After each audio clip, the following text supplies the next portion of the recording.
अध्याय 4 ध्यान। जब सिमरन द्वारा आत्मा सिमटकर तीसरे तिल अथवा शिव नेत्र में आ जाती है तो वहां वह ठहर नहीं पाती। संतों ने उसे वहां ठहराने का उपाय ध्यान बताया है। संसार के सिमरन के समान ही मनुष्य को संसार के ध्यान की भी आदत पड़ी हुई है। वह ध्यान किए बिना नहीं रह सकता। वह जो भी कार्य करता है उसका सिमरन भी करता रहता है। जिसका हम सिमरन करते हैं उसकी शक्ल भी हमारे ध्यान में आने लगती है। संसार के सिमरन के साथ साथ हम संसार का भी ध्यान कर रहे हैं। सिमरन और ध्यान एक दूसरे से जुड़े हुए हैं।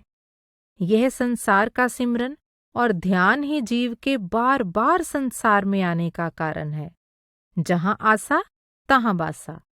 अब प्रश्न उठता है कि मनुष्य किसका ध्यान करे जिससे वह फिर से संसार में न आए और आवागमन से सदा के लिए छुटकारा प्राप्त कर ले। हम संसार की सभी सामग्रियों की जांच करें कि इनमें कौन सी वस्तु हमारे ध्यान के योग्य है। संपूर्ण सृष्टि 5 तत्वों की बनी हुई है, यानी पृथ्वी, जल, अग्नि, वायु और आकाश। यदि सभी 5 तत्वों से युक्त मनुष्य इनमें से एक तत्व वाले जल या पृथ्वी यानी तुलसी, पीपल, पत्थर आदि का, 2 तत्वों वाले पृथ्वी और अग्नि यानी सांप, छिपकली आदि का, 3 तत्वों वाले पृथ्वी, अग्नि और वायु यानी गरुड़, पक्षी आदि, या 4 तत्वों वाले पृथ्वी, जल, अग्नि और वायु यानी गाय, बंदर आदि का ध्यान करता है तो निश्चित है कि वह नीचे की ओर जाता है, क्योंकि मनुष्य जिसका ध्यान करता है उसी का रूप बनता है। इसलिए संसार की कोई भी वस्तु हमारे ध्यान के योग्य नहीं, क्योंकि 5 तत्वों वाले मनुष्य का चोला 1, 2, 3 और 4 तत्वों वाले पेड़ पौधों, कीड़े मकोड़ों, पक्षियों, पशुओं आदि से श्रेष्ठ है। इसलिए मनुष्य के लिए मनुष्य का ध्यान करना ही उचित प्रतीत होता है। पर प्रश्न उठता है कि मनुष्य मनुष्य का ध्यान क्यों करे? इस बात को एक उदाहरण द्वारा समझाया जा सकता है। एक कमरे में बहुत से रेडियो पड़े हुए हैं, परंतु जो रेडियो बिजली या बैटरी से जुड़े हुए हैं वे खबरें लेते हैं, और जो जुड़े हुए नहीं हैं वे खबरें नहीं ले सकते। मनुष्यों में वह मनुष्य जिसने अंदर पर्दा खोलकर अपनी आत्मा को परमात्मा के साथ जोड़ लिया है, हमारी पूजा और ध्यान के योग्य है। वैसे तो ध्यानों में सर्वश्रेष्ठ ध्यान परमात्मा का ध्यान है, पर यह असंभव है, क्योंकि परमात्मा को हमने देखा नहीं, और जिसे देखा ही नहीं उसका ध्यान भी नहीं किया जा सकता।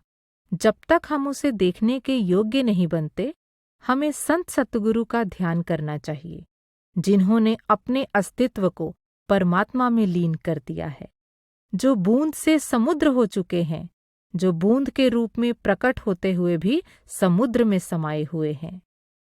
महात्माओं के चित्र, मंदिरों की मूर्तियां आदि स्वयं जड़ पदार्थ हैं, निर्जीव हैं।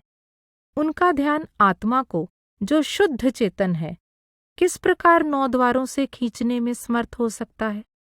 उदाहरण के तौर पर कल्प वृक्ष का चित्र बनाकर उसके आगे चाहे हजारों विनतियां करें, उससे कुछ प्राप्त नहीं हो सकता। दुकान में साहूकार के स्थान पर अगर उसका चित्र या फोटो रख दें तो वह साहूकार का काम नहीं कर सकता। महात्माओं के चित्र उनकी याद ताज़ा करा सकते हैं, पर वे हमें वह वस्तु नहीं दे सकते जो हमें जीवित महात्मा प्रदान कर सकते हैं। चेतन को तो चेतन ही खींच सकता है। जड़ के ध्यान से चेतन का बोध नहीं हो सकता और जीव जड़ संसार में ही फंसा रहता है। गीता में भगवान श्री कृष्ण ने कहा है कि जो जिस प्रकार मुझे भजता है, मैं भी उसी प्रकार उसको भजता हूँ। गीता में यह भी बताया गया है कि जो श्रद्धापूर्वक किसी का ध्यान और उपासना करता है वह उस जैसा ही हो जाता है। इसी प्रकार 9वें अध्याय में भी लिखा है कि मेरी याचना करने वाले मुझसे ही आ मिलते हैं। जैन ग्रंथों में भी ध्यान की बड़ी महिमा की गई है। आदि पुराण में ध्यान को कर्मों को नष्ट करने का मुख्य साधन और सबसे श्रेष्ठ तप कहा है। यत कर्म क्षपणे साधे साधनम परमम तपः। आगे कहते हैं, जिस प्रकार वायु से टकराकर मेघ शीघ्र ही विलीन हो जाते हैं, उसी प्रकार ध्यान रूपी वायु से टकराकर कर्म रूपी मेघ शीघ्र ही नष्ट हो जाते हैं। जिस प्रकार मंत्र की शक्ति से समस्त शरीर में व्याप्त हुआ विष खींच लिया जाता है, उसी प्रकार ध्यान की शक्ति से समस्त कर्म रूपी विष दूर हटा दिया जाता है। इसलिए मोक्षाभिलाषी जीवों को निरंतर ध्यान का अभ्यास करने का प्रयत्न करना चाहिए। ज्ञानार्णवा में शुभ चंद्राचार्य कहते हैं कि मनुष्य जिसका ध्यान करेगा उसी का स्वरूप प्राप्त कर लेगा। अनन्य शरणम साक्षात तत्संलीनः एक मानसा तत्स्वरूपम अपावनोति ध्याने तन्मयताम गतः। अर्थात जब कोई जिज्ञासु एक चित्त होकर अनन्य भाव से साक्षात उसी में लीन होकर सर्वज्ञ का ध्यान करता है, तो तन्मयता प्राप्त होने पर वह स्वयं परमात्मा का स्वरूप प्राप्त कर लेता है। कठोपनिषद में मनुष्य के शरीर की रथ से उपमा दी गई है। इस शरीर रूपी रथ में इंद्रिय रूपी घोड़े जुते हुए हैं, जो बेलगाम होकर विषय भोग की ओर दौड़ने का प्रयत्न करते हैं।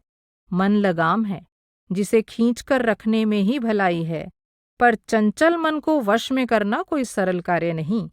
गीता इसका उपाय गुरु का ध्यान बताती है।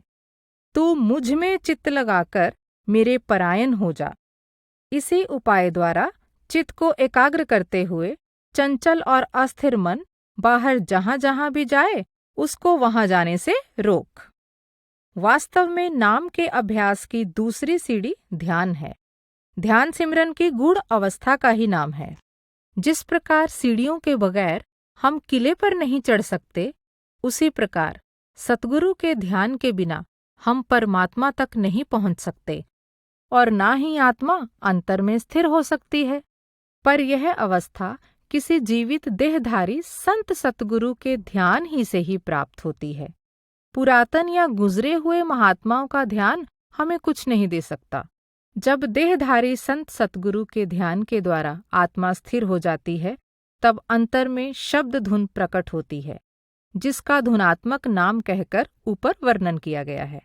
यह सच्चे नाम की धारा है, जो आत्मा को अपनी ओर खींचती है तथा ऊपर के मंडलों में ले जाती है, और अंत में उसे परमात्मा के साथ अभेद करके उसे निर्वाण पद की प्राप्ति कराने में सहायक होती है।